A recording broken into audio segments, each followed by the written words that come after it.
All right, everybody, welcome to the Studying Brew episode 1100. 1100 for sure tonight. Yes, tonight, 1100 for sure. Yes. Last night, I Yes. got ahead of myself. It was not 1100. No. And if you watch the replay, I made fun of myself. But it is now officially 1100 episodes tonight, this Wednesday Yes. on the Studying Brew. Yes. This is our 30 minutes of free. It is 30 minutes of fun. We may be a little bit shorter than that. Who knows? We like to make it quick. We like to make it fast. We like to make it enjoyable. And most importantly, we like it to make it informative. And also, the most important thing, not a waste of your dang time. Because you know why? We appreciate every single one of you because you could have been anywhere else doing anything else, but you decided to be here. And you know what? We want to say thank you and we appreciate you because it is a blessing to be in front of such amazing people who want to go to another level. It is an amazing blessing to be around people who constantly want to elevate in their life. I think constantly in our surroundings, social medias, and just out and about, the general vibe a lot of times is a little bit negative. It's a little bit in the downer. It's a lot of whether it's on the news, whether it's social media, whatever it is, right? Or just plain old human behavior sometimes is just a little bit on the negative side and not as positive. But as we like to say around here, we like to be a positive force. We like to be a positive mental attitude in your day. My name is Andy. I am the guy that runs the back office over here at KonaButterflyz. You're not here for all my talking. Nope. All my jibber jabber, my jiving. Nope, you're not here for that. You're here for Brandy. She's got her Series 6, 63, Series 26, Series 65. And when you think I'm done, I'm not. Series 7. Boom. Series 7. And which makes her more than qualified to teach you all the things you need to know. So that way you too can get a pass notice. On this Wednesday, Brandy, what are we going to do tonight? I took your suggestion and we are going to do a little bit of suitability through questions that I wrote. I like to call it, what's the scenario? So what's the scenario? what's the scenario? The reason why we say that what's the scenario? I don't know if you're brand new to studying for securities licensing. This is mainly to help out people who want to pass a FINRA and NASAA exam. Those are the two examining boards, right? I guess you Yes. could say Yeah. that test people to get their federal licenses in the securities business. So that way you can do trades and all that great stuff, right? They word their questions, whether you're taking a FINRA exam, which is the SIE, the 6, the 65, and the Series 7, for instance. There's many more, correct? Yes. Or you're taking the NASA exams, which are a 63. 65, 66. Ooh, I messed up. Yeah. Okay, so let's do that again. A FINRA exam would be which ones, Randy? The SIE 6, 7, 26, 24. And then, or the NASA exams, which would be 63, 65, and 66. there you go. No wonder you look sideways. You're like, ooh, that's wrong. Oof. No problem. I have no problem being wrong. In fact, we teach that here too. You will be wrong. In fact, get used to it. It's okay. Being wrong is part of the battle. Being wrong is part of the learning. Being not good at something is actually the best thing you can actually do for yourself because it challenges you and then you learn from it, right? Mhm. For all you youngsters out there who think you have to get everything right on the first go, you have a lot to learn. The first thing is you're not going to be right every time. And the sooner you learn that, the easier life gets. And you know what, though? It's a great journey getting to that right. But all that being said, those exams, they word the questions, in a way that doesn't test you directly on the content. And if you've been studying and you've popped open, and looked at some of these quiz questions, right? They don't look anything like the stuff you've been studying. In fact, it's discombobulating. It's confusing. It's plain old, what are they even talking about sometimes? It is like, what is going on here? Why can't they just be simple with it? Why can't they just ask me what an option is? I know that from Monday to Sunday. You just ask me what it is, and I'll tell you every day, right? Every day of the week, I got you. But they don't do that, do they? No, they put together these questions. Hey, Juan and Paco, they met up at the local store. They got a friend who wants to do an investment in the state of North Carolina, but they live in the state of Texas, and they got, and it goes on and on and on, right? And then the next thing you know, you feel like you read a soap opera, and then the answers are just as long, and you're just confused as to what is going on here, right? What am I doing here? What am I depicting here, right? So tonight we like to, and this is what really separates us from everybody else. And I'm going to say this right now. There's a lot of people who go, Kona, what? Kona, I don't know what's going on with that, right? Well, I don't know what's the big difference between. I know there's a lot of people out there who help you out and get these exams passed, right? There's a lot of people that do it. And I'm not going to say that they're bad. I'm not going to badmouth them. I'm not going to say that they're not good or anything like that. I think that's in the student's eyes. I think that's up to you to decide if something works or doesn't work for you. And quite frankly, I think you could get content anywhere. I mean, there's YouTube videos, there's all kinds of stuff where you can get content if you wanted it. Every firm gives out some sort of free place to go get content, everything, right? All that stuff. Shoot, we don't even have a Q bank in ours on our program because we teach over here. It doesn't matter what Q bank you look at. It doesn't really matter at all. Because even though as much as I went through that whole thing with telling you they do scenario based questions on these exams, the truth of the matter is when you go and practice this stuff in any Q bank, none of those questions are on the exam. None of them are. None of those questions are on the exam, and they're not going to be worded that way anyway. And but Andy, what about the FINRA practice exam? None of those questions on there. None of them are. No, FINRA is not going to give you the pre-test right before the test and say, "Hey, all the test questions are here. Go pass it now just by memorizing these." No, they're not going to do that. They're not. This is a federal license. It's meant to be the way it is, which is not easy. It's meant to weed out people because they want people to not. I don't know how to put this. They don't want a lot of people getting this license, and there's a reason why. The reason why is because they want people who really need to that they want people in this business that they can trust that really went through this information in a way that they're not trying to cheat people. If you're going to cheat a test, you're probably going to cheat people. Way you do one thing, way you do another, it's just one of those things. It's probably part of your characteristic. And you're going to handle people's money that people worked hard for over like 40 plus years sometimes. They worked a lifetime to get that money. You really do want it in the hands of people for your grandparent, for your aunt, your uncle, yourself, whoever, your sister-in-law, your niece, your uncle, your sister, whoever it is that you do business with, or anybody does business with somebody in this financial world. You want to know that there's some rules that they got to follow. They got to take care of that money. They worked hard for it. So there has to be some sort of repercussion if they don't, right? So these exam questions are built that way. And like I was saying, you can get content anywhere. I'm not gonna lie, right? Do I think my our content is the best? Of course. Why would we do it? I don't do things to not be the best. I mean, who would say that, right? But I will say this: any of those, and I'm just gonna ask people on here, whether you're watching this in the replay or live, if you've done other programs and you've had an experience of taking the exam, like most people when they do any these study programs, they get around the 60%. They get anywhere between 60 and 69%. That is the average of most people who take these exams. That's where they live and die, within that range of a 60 to 69%, which isn't bad, Brandy, right? No, it's very good. Which isn't bad. That's that's usually what you get from just studying content.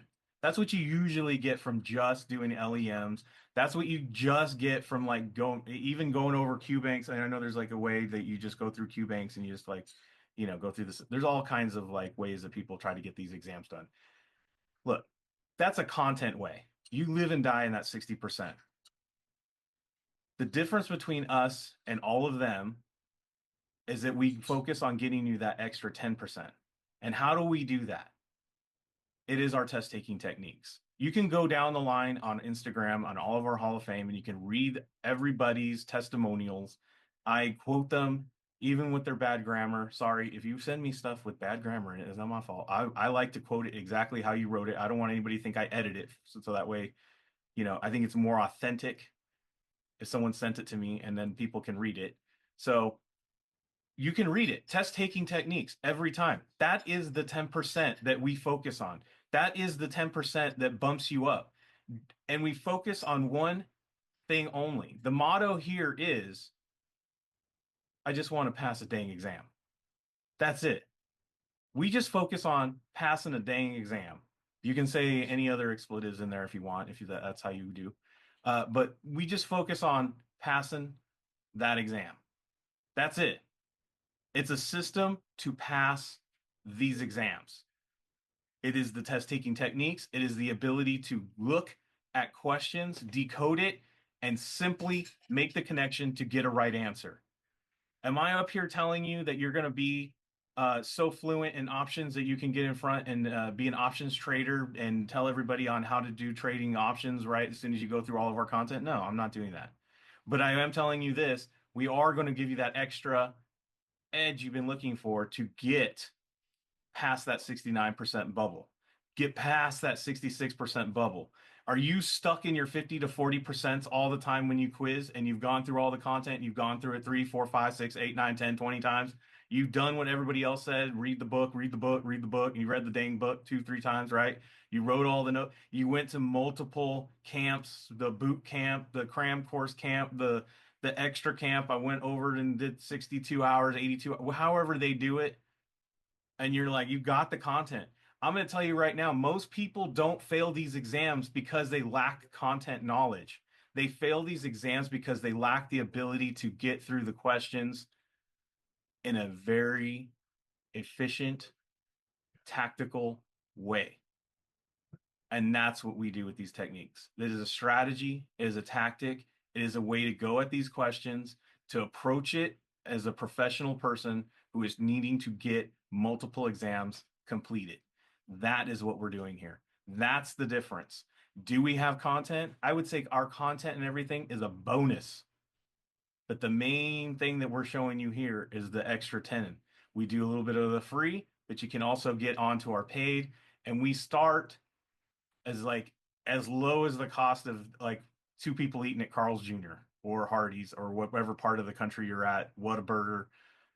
We have a lot of people across the United States from California, Hawaii, Alaska, all the way to the East Coast. Shout out to everybody that joins us on the East Coast that are on. And shout out to all the people who are brand new watching us for the first time on this beautiful night. We have lots of different options that you can do. We all have it all the way from $50 to $500, just depending on how much dang help you, how much you want to see Brandy, and how much time you want her to invest in you. Obviously, the more money you put into us, the more time we're giving you, right? It's just a very simple exchange. But we do have course videos. We do have a 21-day plan, which is a lot smaller than what everybody else does. Why?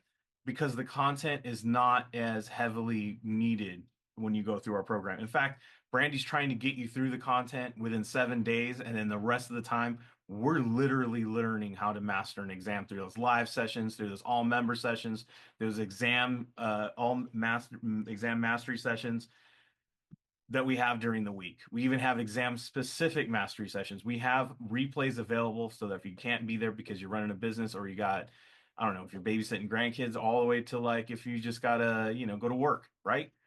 You can do the course videos, and anytime you can watch those replays. We got a plan that you can follow. We got small group tutoring that you can get into.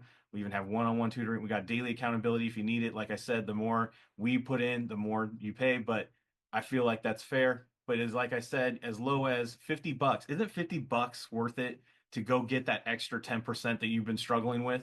There's more people who give more money to Prometric every dang time they go and attempt these exams because they're on that 68, 69, 50, whatever it is, bubble, and they just can't get over that hump because they can't get over just the fact that it's not just content.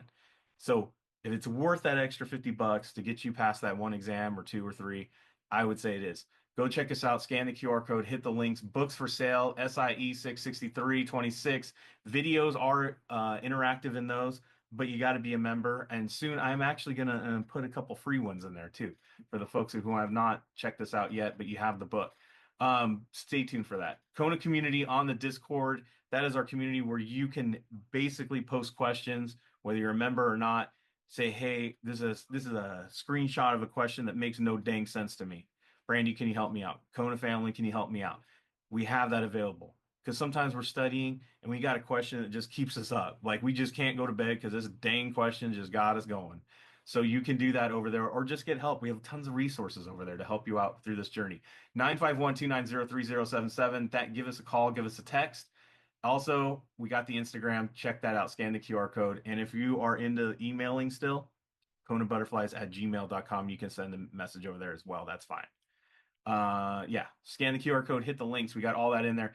SIE Live is one of those exam specific exam masteries tomorrow. 65 right after that. Kona Study Hall is simple. You're going to do your own thing. And as if you have any questions you want to ask Brandy while you're on that Zoom call, guess what? You can ask Brandy any of those dang questions on that Zoom call. You'll be like, Brandy, I am stuck. What is your advice?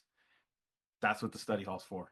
And if you need more specific tutoring, if you need something to be explained to you in more in depth, if you need some help going through the quiz questions that are got you crossed up, small group tutoring, we have that also. So all that's going on tomorrow. Don't miss out. Join in SIE Live 65, Kona Study Hall, and small group tutoring. Those reminders go out to all the members tomorrow to your email. Be sure to be on. It is the May member code. Ready? Mm-hmm. Let's get to Wednesday. What's the scenario Wednesday? Yeah. No? I tried. I can't do everything, you know what I mean? Suitability. We're going to do suitability. So tonight Yeah. we're going to focus on suitability. Again, the suitability, Brandy, correct me if I'm wrong, which I know you will because we are not only business partners, but we're married. And let's just be honest, that's what wives do, right, fellas? Correct me if I'm wrong. But suitability is something that never goes away. It never goes away. No. You study in the SIE and it is part of your business. Yes. All right. But it is the one area that most people struggle with on all exams. Yes. Yes, it is. All right. So what you going to do for us tonight? All right, guys. So I have answers first. We're going to go over our key connections. So it is going to be some content tonight, but in a very surface level way. Just like found in our books. Yes. And then we're going to reveal the question, the scenario, and then you guys are going to match it up. By the way, to approach all these exams, you want to have surface knowledge, content knowledge. People usually get mixed up because they have too much knowledge in their head when they go for up against a question. They almost want to try out all the stuff they know about it, and then they get messed up in the question, and then they get it wrong. Exactly. But sometimes, nah, man. Let's just keep it light and easy. Because the more simple you keep it, the easier it is to connect it. All right, let's go. All right. Woo. So we have the government bond fund, we have the growth fund, we have the sector fund, and we have the index fund. For those of you studying, you guys can chime in the chat, or if you guys are watching the replay, start coming up with your own connections. Right. But I could start it off. Diana said T-bills. It's not just T-bills though. Okay, well, I'm not I'm not like all these people on here studying day in day out, right? Mm-hmm. Growth sticks out like a sore thumb to me. Okay. That's something somebody wants to grow in. Sector seems very specific. Yes. An index literally sounds like an index sheet of selected things on a piece of paper. I don't know. See, look, I'm just keeping it very surface level. There's no knowledge here. Right. We're going to do a little bit of knowledge, though. We have to. Hey. Tonight. I'm just the average person. Right. Specific, and then index is the S&P 500. And I'm going to put in here just because I'm sure there's going to be people on here. Huh? Moody's? No. No, S&P. I'm just kidding. Not Moody. Sorry. Are you Moody? Put me in a Moody. Anyways, so that's where we're talking about, like this, right? We got a bond income, right? We've got government, that means our treasuries. And these are probably on the safest of our list. Safest of the list. Right. Stocks, growth. Okay. We can go mid to aggressive. I guess that would be moderate. So with that knowledge or logic, so sector would be more risky. There you go. Of this list, this is probably going to be the most risky because it's very specific. It's the same egg in the basket. Right. Right? Right. I'm going to go with all beverages in my fund. Right. And the index funds are pretty average. This is a Warren Buffett favorite. It's good old Warren's fave right here. Yeah, just betting on the 500. Yeah. Can't go wrong with the 500. These are the top 500 companies in the United States. Right. So do you guys see what we did there? I mean, if we're looking at suitability, we're going income and safe, growth, mid to aggressive, risky, and then our average. And if you're brand new to this, these are the answers to the question. We haven't even seen the question yet. No, these are answer choices. Yeah, we're gonna go match that up right now. One of the hardest things that people do, and somebody asked me today, they said, answers first, is that a Kona thing? Or is that like a technique thing for all exams? And I said, well, honestly, it was in suitability that I did this out of frustration of always getting it wrong. So I kind of did this on my own. When I did my research after I passed my 65-7, I looked at it, and this is actually a pretty common technique for exam taking. And we teach this stuff to our high school kids who are not studying for the securities at Correct. all. They use this in high school, the same exact tactic, and they get great results on it. Exactly. Okay, so we have a client. I'm going to get my highlighter out. We have a client. It's 35. Age, somewhat important, sometimes not important. If there's no other thing listed in the scenario, go with age. Does that make sense? Yeah, 35, I would just observe that is not a senior.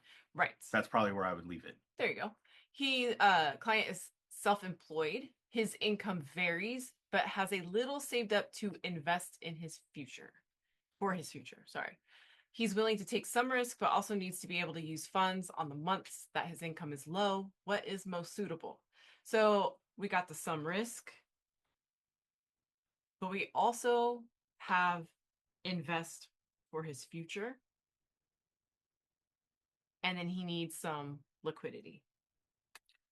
Got to have a little bit of money. Right? So, does that sound like income? I'm waiting for people in there to do it. Anybody in the chat? Does that sound like he wants regular income? No. Diana saying no. So then we're going to cross off the income. When you have invest for the future, it usually does not mean income, does it? Right. Is that the big keyword there? Yes, absolutely. You are correct. Okay. So then we have take some risk. Take some risk. Does that sound like aggressive? Oh, it doesn't sound most risky. Definitely not most risky. So as Matt says in the chat, D is probably our answer. Oops, I should probably have circled that in green. It's average. Yeah, he wants to take some risk. Average, some, risk. Just kind of see the correlation, connection there. Right? So if you guys were going to go and take notes on this, see what I highlighted, see what I circled. There you go. That's what we talk about, keeping it simple. Yes. And Andy said this last night, so I'm going to say it again. I'm going to repeat it. Is it smart? Yes. Oh, good for me. All right. Guys, your clients, this is how they're going to say it. They're not going to just come out and say, I want growth and I would like to take some risk. I'm a little bit on the conservative side. No, they're not going to talk like that. No, they're not. They're going to be like, bro, I ain't got a lot of money. I want to have money when I'm old. And I want to buy a house in a couple years. There you go. Like literally, that's what they say. And then you've got to put it together. That's usually how it goes, is it not? That's usually how people talk. That's how it goes. Because you know why, guys? Not their industry. It's your industry. They just kind of know where they want to go. It's like when you go to the doctors and say, my knee hurts. Could be a million reasons why your knee hurts. Right. Doctor's got to figure it out. Just like you. All right. we have a trust, we have a Coverdell, we have an UTMA UGMA, and we have a 529. Now, test taking technique wise, Mm-hmm. there's 529. Right? Going with the 529 just Right. based on technique. Just based. Now, I would put in, like, if I was doing this for real, I'd be like 100% technique right here, right? There's no thinking involved right No here. technique. There's nothing here, anything other than the fact it's a number. Exactly. UTMAs and UGMAs are accounts for minors. Do you know people who ask, like, when do you know to go with just complete 100% technique? I would say in a situation where you were going to guess anyway and you have zero clue. Exactly. What's the risk there? Absolutely. If you're like, I don't know, after we see the question, of course. Right. And you're like, dude, I still don't know. That's when you just go with the technique. 100% just go with the technique. And move on. Right? Coverdales are for education, and these have a lot of limits. That's how I memorize Coverdales. Yes. Do I know the details? Of course I know the details. I teach this stuff. But in a test, limits. So if we're doing content. Yeah. 529 and Coverdale, both education. Yes. One's limitless. There you go. Absolutely. Opposites. And then trust, we usually recognize that with something like after death, right? Yeah. Beneficiary or after death. Thanks, Grandma. Yes. Does that make sense? Now, again, surface level. Okay? Yep. Not thinking deep. Not thinking deep. Boom. All right. A mom and dad have 3 children. They are very set on them going to college. Huge hint, number 1. Yes. And want to start them off with a high initial contribution to an account for each one. They would also like to contribute any extra discretionary income throughout the year as it comes up. The kids are 2, 4, and 6. Which type of account is best to set up for each child? Each child. Well, cross off. Ooh, see, look at what Diana did right there. Yep. Process of elimination right off the bat. Look, if you guys if you might even know the answer, but if you can just put it like visually on your paper, sometimes A, B, C, D, and you just cross off A and C just to get that visual in your head, so that way you're only focusing on the 2. That'll help you out. Absolutely. It's like having an anchor. Exactly. And we said high initial contribution. Doesn't that sound like less limits? Yes. There you go. And I want to put as much as I want throughout the year.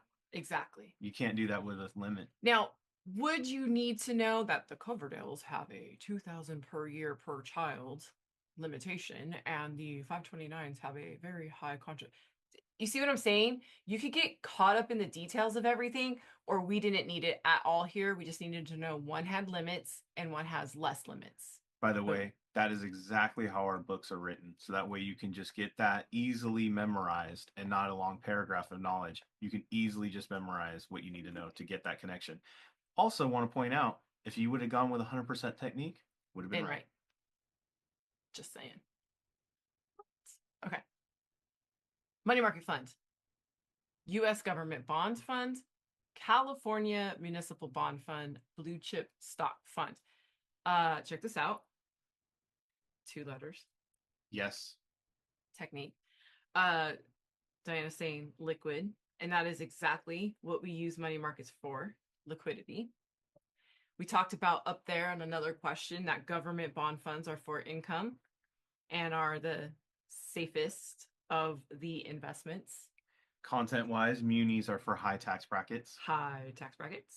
Automatically, you should know that, like peanut butter and jelly. Yes, absolutely. Tortillas go on burritos, not wraps. That's right. Sorry. D is different because it is a stock fund. And it is growth. Don't put the question mark there. You know this. Yeah, Diana. Say it with your chest. And it's for question growth. Mark on there. Yeah, it's for growth. And the reason why Matt said that D is different is because money markets are made up of debt, bonds. Well, actually, something shorter, but also debts. But I'm going to focus on the fact that these 2 have 2 letters and they both specifically say bond fund. Technique wise, it's going to be between U.S. and California. Probably that.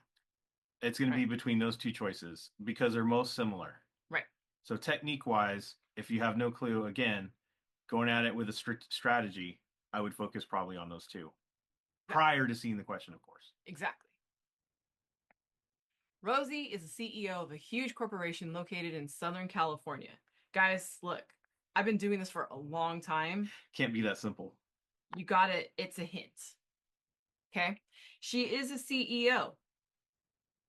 Do they make a little money or a lot? They make a little cheddar. Usually a lot of money.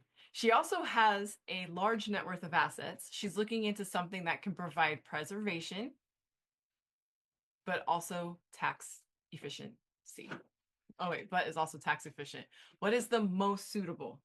If I'm in a high tax bracket, Does that all day, every day? Now, y'all are probably saying, but Brandy, it doesn't say high tax bracket. It almost said high tax bracket in every way. I think we can assume that their tax bracket is pretty high. Most people get these kinds of questions wrong because they think past the common knowledge in which it's there. It's almost screaming high tax bracket. And thank you, Diana. It says that they are that Rosie is looking for tax efficiency or tax efficient tax brackets. I want to speak to some of our older studiers, some of our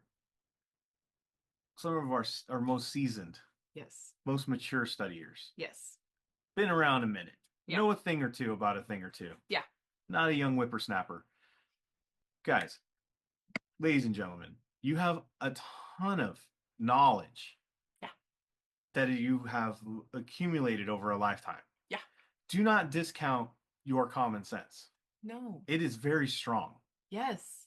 Use it to your advantage. Absolutely. Don't think that being older means you can't get these licenses because you haven't studied in a while. No. En contraire, mon frere, you can get this done. Yes. You actually have a leg up on some people. That's what so use it as a superpower. Yes. Oldest passer we've had, 85. Whoa. So unless you're older than 85, I don't want to hear it. Ooh. One of my favorite questions that I made up today. Roth IRA, traditional IRA, SEP IRA, TOD IRA. By the way, there should be one on here that screams out at you, not even a thing. Todd? Todd. Yeah, Todd IRA. Not Never heard that before. Nah. Why are we getting an IRA transfer on death? A transfer on death IRA. I'm dead, fool. Nah. Look, IRAs have their own rules. If there is a beneficiary on it, congratulations, it's yours. Correct. Okay. A and B are opposite of each other. I love the interaction on here. Yes. Thank you. B is long because it says traditional spelled out. You're right. But it's still 2 words. So it's kind of like, but it does hang out longer than the rest. Now, bonus points for the one for you guys to tell me the main difference between Roth traditional. By the way, this is for small business. Small business or sole proprietors or 1099. One person before tax, Nah. withdrawal penalty. Nah. You guys are going too deep. Too deep. Too deep. We need to keep it like kiddie pool, like that plastic pool you buy at Walmart. Yeah, for like $10. That one. We need to have that much depth in this thought. Ankles. Tax free. Boom. Thank you for splashing around in the kiddie pool. So if one is tax free, what would we tax treatment is exactly it. So what's the difference of the tax treatment? One is tax, but why would we use tax defer? They're all tax deferred. Why would we use a traditional IRA? Tax does start with a D, but it's not deferred. Deductible. Thank you for playing. Look at that. Ladies and gentlemen, 2 of the biggest differences this is it right here. Do you want your tax advantage on the front end or do you want your tax advantage on the back end? That's literally the biggest difference. Both of these are after tax unless it's a rollover. You need to know this like you know when a door is open and when a door is closed. Probably one of the most common accounts that people want to set up because they don't know that other ones exist. You need to say that like as easy as the light is on and the light is off. That's how quick that should come to your brain. Yes. Make it that, connect it that. Write it down, put it on a scrap piece of paper, say it over and over again, put it on your mirror. Yes. Do not write it on your hand. No. A client has been asked by their tax preparer to make a contribution, huge hints, to an IRA to help save on taxes. The client comes to you and asks to make a contribution, but can't remember to which one. They also have a 401k with their employer. Which IRA was the tax preparer talking about? What are the keywords? We already crossed off set. Well, it's not part of the technique, so not that one. Oh, sorry. Because of that, we're not doing that. Tax preparer, traditional.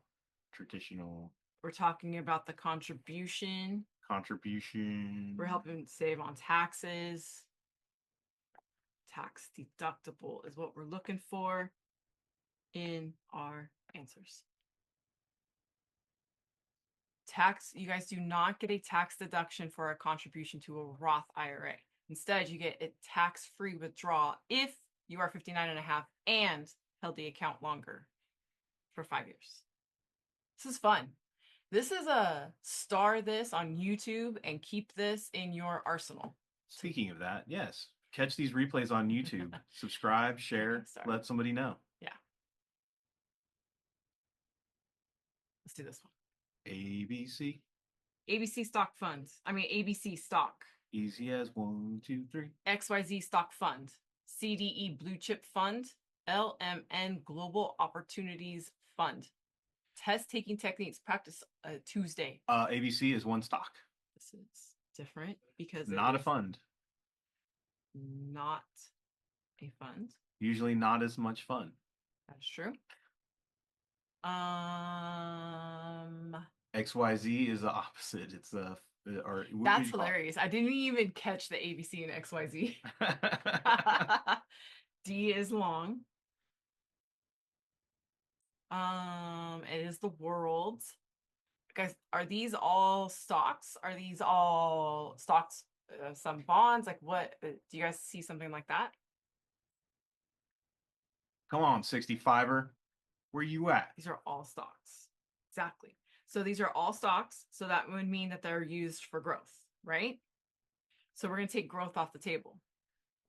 But this one is different. You guys called it out. That one's different. Let's look in the questions. Question. Your client is looking for growth and inflation protection. Income is not important, but some every once in a while would be nice. They're interested in investing a little bit each month and know that diversifying is essential. Which would be least suitable? Least suitable. If you're diversifying, right? Diversifying is essential. So they want diversity. Say it in the chat. ABC stock. Why? Because it's not a fund. It's one stock. Remember? I said it's not as much fun. There's only one person on the seesaw. Boom. You're standing on the merry-go-round by yourself. No one could push you. And you guys have to be on the lookout for this. Only one person in that party. We had 4 most suitables. This is the least suitable. This is the one you don't want to recommend. Boom. Yep. All right. One more? Yep. All right, let's do the one more. Joint tenants in common. Joint with rights of survivorship. Hold on. Uniform transfer to minors account. What? Yeah. People are like, is that what actually stands for? And individual retirement account. Do you know what the funniest thing is, Brandy? Yeah. If you want, what does everybody always ask you about individual retirement account? Can you have a joint IRA? That almost makes Brandy laugh every time. Look, I get it, guys. I get it. A lot of clients don't know what an IRA is. I get it, but I teach it, so it's really hard sometimes to I'm be saying like, you laugh at people who've gotten their licenses. well, yeah, when people have their licenses and And they ask me that Brandy. question, then I just kind of, okay, come on. Come on. This is a joke. Yeah. Okay. So we have the two joints. Two joints. Oh. Right? Different kind of joints. What's the two biggest? Well, this is for minors, right? Because that's what the M stands for. This is for retirement, because that's what the R stands for, right? What is TIC? Leaving it. You gotta wait. Which one's leaving it? Wait, hold on. Right with survivorship Both. is leave it there. Both are kind of a leave it or give it. In common is take it with you. Oh, okay. That, guys, that's what we talk about in our member session. It's an easy way to remember it. Right? Because tenants in common is take it with you. This goes to their estate. Leave it there means it goes to the survivors. Tenants in common. Survivors. It's like two people sharing an apartment. One brought a TV, the other one brought an Xbox. We're not going to be together anymore. I'm taking my TV. And the other person's taking their Xbox. Yeah, you take it with you. Take it with you when you leave. It's yours. Right?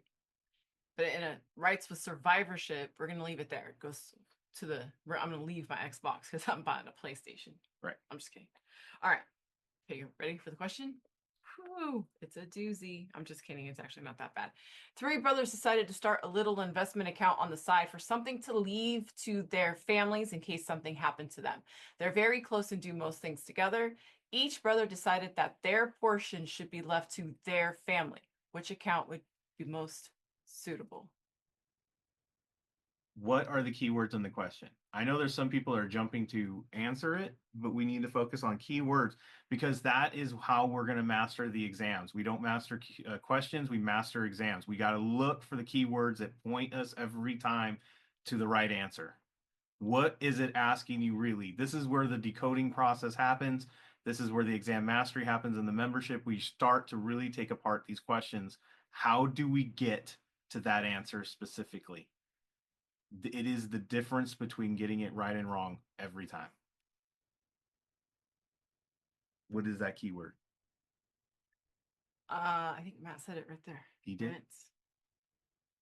Leave to their families. You leave it there. Which means? No, you don't leave it there. Oh, portion. See, there's it is. Keyword. You're giving it to they're leaving it to their family. Guys, remember what we said about translating it, right? Our clients aren't going to say, I would like my portion to go to my estate. They were going to say, but can I leave mine to my family, not to my other two brothers? That's how they're going to say it. Can I leave mine to my family? Can I leave mine to my wife? Can I leave mine to my kids? Does that make sense? So they're not leaving it there for the survivors. Like what we wrote in pink. They're not leaving it there for the survivors. They're leaving it with their families. They're taking their portion with them to their estates.